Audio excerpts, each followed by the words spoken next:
नमस्कार साथियों, मैं आपका मित्र आशीष तायल WCL संवाद की इस कड़ी में आपको मिलवाने जा रहा हूं उमरेड क्षेत्र के क्षेत्रीय महाप्रबंधक श्री मोहम्मद साबिर साहब से। सर, आपका इस कार्यक्रम में बहुत बहुत स्वागत है। नमस्कार। सर, कोल इंडिया को पिछले 4 दशकों से आप अपनी सेवाएं दे रहे हैं।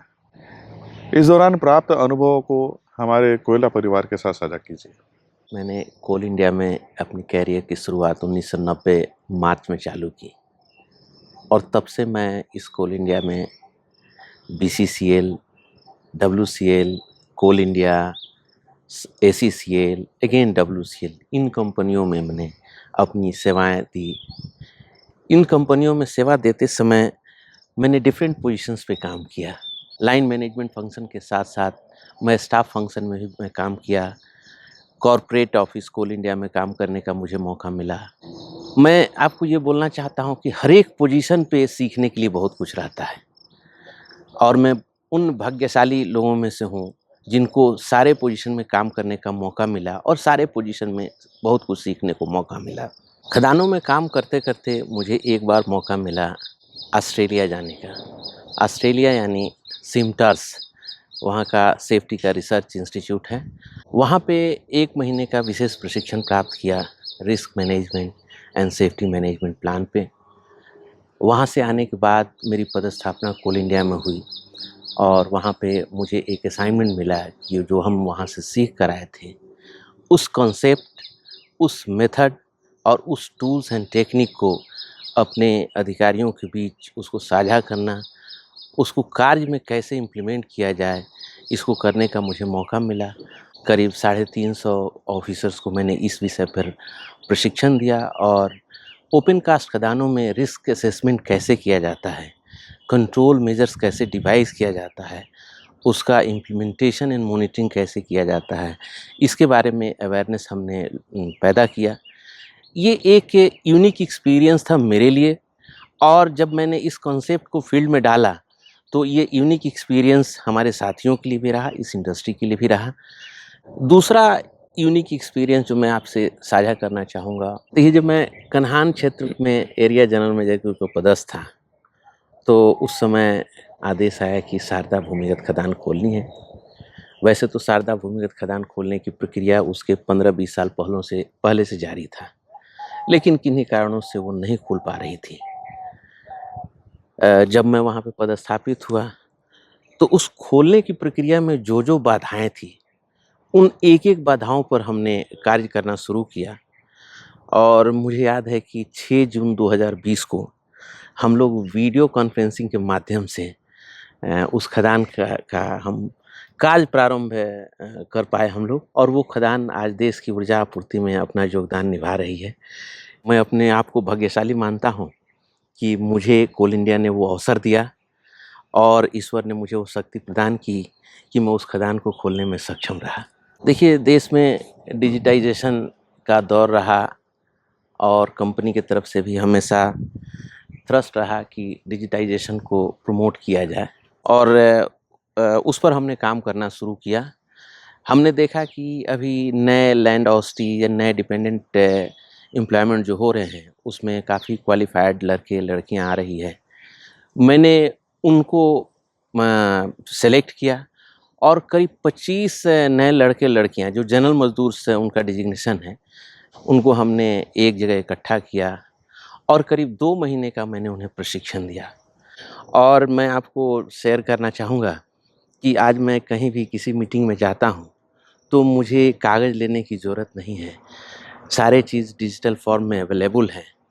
हमने कोलैबोरेटिव प्लेटफॉर्म तैयार किया, उसमें हर एक डिपार्टमेंट को टैग किया, हर एक डिपार्टमेंट, हर एक यूनिट अपने जगह पे रह के अपना काम कर रहे हैं और वो सारे इन्फॉर्मेशन सीमलेस फ्लो हो रहा है। और आज किसी आदमी को कोई डेटा हो तो किसी से पूछने की ज़रूरत नहीं है, वो अपना उस कोलैबोरेटिव प्लेटफॉर्म से डेटा डाउनलोड कर लेते हैं। जब मैं ACCL के कॉर्पोरेट ऑफिस में काम कर रहा था और मैं नोडल ऑफिसर कॉर्पोरेट प्लानिंग में था, उस समय वर्ष 2014 में एक असाइनमेंट मिला कि आप 1 बिलियन टन रोड मैप जो कोल इंडिया को करना था उसमें ACCL की जो भागीदारी थी करीब 240 मिलियन टन उस समय प्रोजेक्ट किया गया था। 240 मिलियन टन का उत्पादन कैसे किया जाए वो इनिशियल प्रोजेक्शन था 2019-20 के लिए, उसके लिए उत्पादन के लिए जो 16 इश्यूज़ थे माइन वाइज, उन 16 इशू का प्लान बनाना और उसका डॉक्यूमेंटेशन, उसका डिफरेंट लेवल पे उसका प्रेजेंटेशन, ये मुझे एक मौका मिला और उसको मैंने बखूबी किया। जब प्लानिंग करते हैं तो कुछ एजम्पशंस रहते हैं, उस एजम्पशंस में अगर कोई चेंजेज हुआ, कुछ परिस्थिति में बदलाव हुआ, तो वो जो उसका आउटकम है वो एग्जैक्टली वैसा नहीं हो पाता है। और ये बात भी इसमें भी वही बात सही निकली। ये इनिशियल प्लानिंग हम लोग 2019-20 के लिए किए थे, लेकिन 19-20 तक हम लोग उसको हासिल नहीं कर पाए। इससे सीख हम यही लेते हैं कि प्लानिंग एक ऑलवेज डायनेमिक प्रक्रिया है और प्लानिंग के समय अगर प्लान वर्क नहीं कर पा रहा है, तो प्लानिंग में कुछ परिवर्तन की ज़रूरत है, न कि हम अपने लक्ष्य को बदल दें। तो गोल हम फिक्स रखें, लेकिन प्लानिंग हमेशा बदलते रहें ताकि हम गोल को अचीव कर सकें। सर, डब्ल्यूसीएल परिवार उमरेड क्षेत्र के बारे में जानना चाहता है। क्षेत्र में कितनी खदानें हैं तथा वर्ष 2023-24 का उत्पादन, प्रेषण तथा ओबी रिमूवल का क्या परिदृश्य रहा? उमरेड क्षेत्र WCL की सेकेंड लार्जेस्ट प्रोड्यूसिंग एरिया है। पिछले वर्ष हम करीब 5 खदानें चलाए थे, लेकिन वर्ष 2023-24 में हम 4 ओपन कास्ट खदानों के द्वारा उत्पादन कर रहे हैं। अगर हम उत्पादन की स्थिति देखें तो वर्ष 2023 में करीब 12.91 मिलियन टन का उत्पादन हुआ था और वर्ष 23-24 के लिए एनुअल एक्शन प्लान के तहत हमारा टारगेट 12.175 मिलियन टन था। लेकिन मुझे उम्मीद है कि इस वर्ष 31 मार्च 2024 तक करीब 13.5 मिलियन टन का उत्पादन हम कर सकेंगे और इस तरीके से पिछले साल की तुलना में 4.8% का ग्रोथ होगा और एनुअल एक्शन प्लान का करीब 111% अचीवमेंट रहेगा। जहां तक डिस्पैच यानी संप्रेषण का सवाल है, वर्ष 2022-23 में उमरेड क्षेत्र ने 12.5 मिलियन टन कोयले का संप्रेषण किया था और एनुअल एक्शन प्लान के तहत इसका टारगेट 12.175 मिलियन टन था, जबकि इस वर्ष ऐतिहासिक वृद्धि दर्ज कर 14 मिलियन टन कोयले का संप्रेषण हम कर पाएंगे और इस तरीके से अगर देखा जाए तो एनुअल एक्शन प्लान का 115% के आसपास अचीवमेंट रहेगा। इसी प्रकार ओबी रिमूवल का अगर हम आंकड़े देखें तो वर्ष 2022-23 में 52.5 मिलियन क्यूबिक मीटर का सर्वाधिक रिमूवल हुआ था और इस वर्ष का एनुअल एक्शन प्लान के तहत हमारा टारगेट 50 मिलियन क्यूबिक मीटर था, जबकि हमें उम्मीद है कि 31 मार्च 2024 तक 60 मिलियन क्यूबिक मीटर के आसपास हम ओबी रिमूवल कर पाएंगे। इस प्रकार देखा जाए तो एनुअल एक्शन प्लान का 120% के आसपास हमारी उपलब्धि रहेगी। सर, आपने जिस तरीके से उत्पादन, प्रेषण तथा ओबी रिमूवल की स्थिति क्षेत्र की बताई, इस स्थिति का क्षेत्र की वित्तीय सेहत पर क्या असर पड़ेगा? देखिए, पिछले वर्ष हमने 12.9 मिलियन टन उत्पादन कर इस कंपनी में सर्वाधिक प्रॉफिट दिया था और वो करीब 1093 करोड़ रुपए का प्रॉफिट था। इस वर्ष करीब 13.5 मिलियन टन उत्पादन करें तो मैं अनुमान लगा रहा हूँ कि ये करीब 1400 करोड़ रुपया के आसपास लाभ आएगा मुझे। ये फिगर अभी ऑडिट हुआ नहीं, इसलिए ये एक एस्टिमेशन है। इस तरीके से अगर देखा जाए तो ये highest profit making area WCL में रहेगा, ऐसी मैं उम्मीद करता हूँ। सर, इंफ्रास्ट्रक्चर तथा तकनीकी विकास के मद्देनजर WCL उमरेड क्षेत्र द्वारा किए जा रहे कार्यों के बारे में हमारे कोयला परिवार को बताएं। जहाँ तक तकनीकी विकास और इंफ्रास्ट्रक्चर का सवाल है, उमरेड क्षेत्र WCL का पहला एरिया है जहाँ पे हम फर्स्ट माइल कनेक्टिविटी प्रोजेक्ट शुरू करने जा रहे हैं। पिछले 2 वर्षों से काम चल रहा है, तो ये WCL का पहला एरिया रहेगा जहाँ पे इस प्रकार के प्रोजेक्ट लिए गए हैं। फर्स्ट माइल कनेक्टिविटी के तहत हम लोग कोयले का जो उत्पादन करते हैं खदान से, वहाँ से लेके और जो डेस्टिनेशन है इसके बीच में रोड को हम लोग रोड मोड से कोयले उत्पादन को अवॉइड करने की प्रक्रिया है और ये पूरी प्रोजेक्ट प्रदूषण को ध्यान में रखते हुए ये बनाया गया है, जिसमें हम रोड पे लोड कम करते हैं, transportation of coal road mode से इलिमिनेट करने की ये एक विधि है और इसके लिए माइन में ही इन-पिट क्रशर कई जगह लगाया जाता है, कई जगह माइन के पिट टॉप से ही क्रशिंग अरेंजमेंट करके और बेल्ट द्वारा उसको रेलवे में एक साइलो के माध्यम से लोडिंग किया जाता है। तो इस तरीके से अगर रेलवे इंफ्रास्ट्रक्चर की बात है, उसकी यूटिलिटी, उसकी उपयोगिता बढ़ जाती है। आइडल टाइम ऑफ रेक को हम एलिमिनेट कर पाते हैं। एक और इससे बहुत बड़ा फ़ायदा ये है कि रोड मोड से जब भी हम कोयले का ट्रांसपोर्टेशन करते हैं, तो प्रदूषण के अलावे थेफ्ट की भी एक संभावना बनी रहती है। ये जब एफएमसी के माध्यम से हम जब कोयले का ट्रांसपोर्टेशन करते हैं, तो ये थेफ्ट प्रूफ ट्रांसपोर्टेशन मोड है। तो इससे थेफ्ट की भी समस्या पूरी तरीके से नियंत्रण में आ जाती है। इसके अलावे रेलवे लोडिंग में हमेशा ही कभी अंडरलोडिंग या कभी ओवरलोडिंग की शिकायत रहती है। ये फर्स्ट माइल कनेक्टिविटी में साइले द्वारा जब लोडिंग किया जाता है, तो प्री वेट क्वांटिटी वैगन में डाला जाता है। प्री वेट क्वांटिटी में डालने से न ओवरलोडिंग की समस्या होती है, न अंडरलोडिंग की समस्या होती है। अंडरलोडिंग नहीं होने से कंपनी पर जो अंडरलोडिंग का चार्ज लगता था, जो सप्लायर पे, डब्ल्यूसीएल पे, वो बिल्कुल शून्य हो जाएगा। और साथ-साथ जो कंज्यूमर एंड पे ओवरलोडिंग के चलते उन पर जो चार्ज लगता था, उसकी भी संभावना नगण्य हो जाएगी। तो इस प्रकार से इसका काफ़ी फ़ाइनेंशियल स्थिति पर भी इसका अच्छा प्रभाव है। लोडिंग टाइम घट जाने से जो डिस्पैच रेलवे मोड से है, वो काफ़ी बढ़ जाएगा।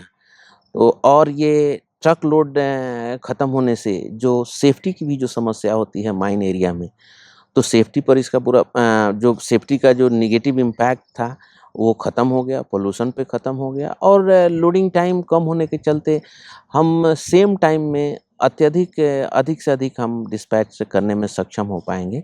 सर, उमरेड क्षेत्र द्वारा नारी सशक्तिकरण के अंतर्गत कौन से मुख्य कार्य किए गए हैं? करीब 2000 एम्प्लॉई में हमारे पास 290 महिलाएँ कार्यरत हैं और इन महिलाओं का योगदान जो है पुरुषों के बराबर मैं देख रहा हूँ। अधिकारी वर्ग से लेके गैर अधिकारी वर्ग तक सारे जगह नारी इक्वलिटी के साथ काम कर रही हैं। उमरेड क्षेत्र में नारी शावल ऑपरेटर चला रही है।